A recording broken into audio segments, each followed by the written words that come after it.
আজকে আমরা দেখব ঢাকা বিভাগের রাজবাড়ী জেলার দর্শনীয় স্থানগুলো। তো এক নম্বরে রয়েছে গোদারবাজার ঘাট। রাজবাড়ী শহরের কাছেই অবস্থিত এই জায়গাটি পদ্মা নদীর পাড়ে সময় কাটানোর জন্য সেরা। বিকেলে নদীর হাওয়া আর সূর্যাস্ত দেখার জন্য এটি স্থানীয়দের কাছে খুবই জনপ্রিয়। 2 নম্বরে রয়েছে বাহাদুরপুর হেনা পার্ক। এটি একটি বিনোদন কেন্দ্র বা পার্ক যেখানে পরিবার নিয়ে সময় কাটানো যায়। এখানে সুন্দর বাগান ও কৃত্রিম লেক রয়েছে। 3 নম্বরে রয়েছে দৌলদিয়া ঘাট। দৌলদিয়া ঘাট মূলত পদ্মা নদীর বিশালতা দেখার এবং নদীর তীরের কর্মব্যস্ত জীবন উপভোগ করার একটি চমৎকার জায়গা। নদী পারাপারের ফেরি এবং লঞ্চগুলোর আনাগোনা দেখার অভিজ্ঞতা পর্যটকদের জন্য বেশ আকর্ষণীয়। এছাড়াও নদীর চরে সূর্যাস্ত দেখা এক অনন্য অভিজ্ঞতা। ঘাটের ছোট বড় হোটেলগুলোতে পদ্মার টাটকা ইলিশ মাছ ভাজা খুবই সুস্বাদু। সম্প্রতি বাস দুর্ঘটনার পর এই ফেরিঘাট বেশ আলোচনায় রয়েছে। 4 নম্বরে রয়েছে চন্দনা নদী। বলিয়াকান্দি উপজেলার মধ্য দিয়ে বয়ে যাওয়া এই নদীর তীরের প্রাকৃতিক দৃশ্য অত্যন্ত মনোরম। 5 নম্বরে রয়েছে গোধূলি পার্ক। রাজবাড়ী জেলায় গোয়ালানন্দ উপজেলায় অবস্থিত একটি বিনোদন কেন্দ্র।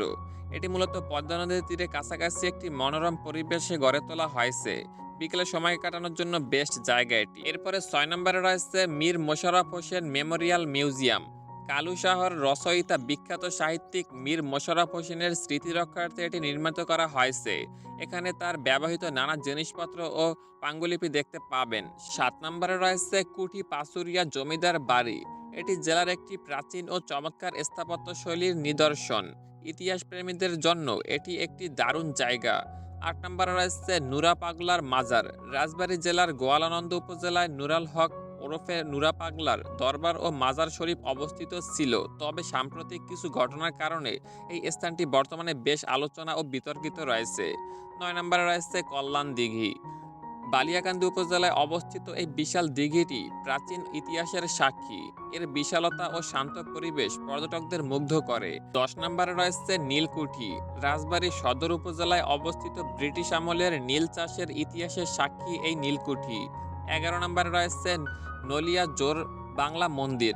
বালিয়াকান্দি উপজেলায় জামালপুর ইউনিয়নে নলিয়া গ্রামে অবস্থিত এই মন্দিরটি 17শো শতাব্দীর প্রাচীন স্থাপত্যের এক চমৎকার নিদর্শন। সর্বশেষে চলুন আমরা দেখে নেই রাজবাড়ী জেলার জনপ্রিয় পার্কগুলো। বাহাদুরপুর হেনা পার্ক, গোদারবাজার মিনি পদ্মা পার্ক, গোধূলি পার্ক, পিন্টু মিন্টু পার্ক, রাজবাড়ী শিশু পার্ক, এছাড়া অনেক পার্ক রয়েছে। সো গাইস, এগুলো ছিল রাজবাড়ী জেলার শীর্ষ দর্শনীয় স্থানগুলো। জায়গা খুঁজে পেতে অসুবিধা হলে গুগল ম্যাপের নাম লিখে সার্চ করলে লোকেশন সহ পেয়ে যাবেন। আপনার পছন্দের জায়গা কোনটি অবশ্যই আমাদের কমেন্ট করে জানাবেন। যাওয়ার আগে আমাদের চ্যানেলটি সাবস্ক্রাইব করে দেবেন।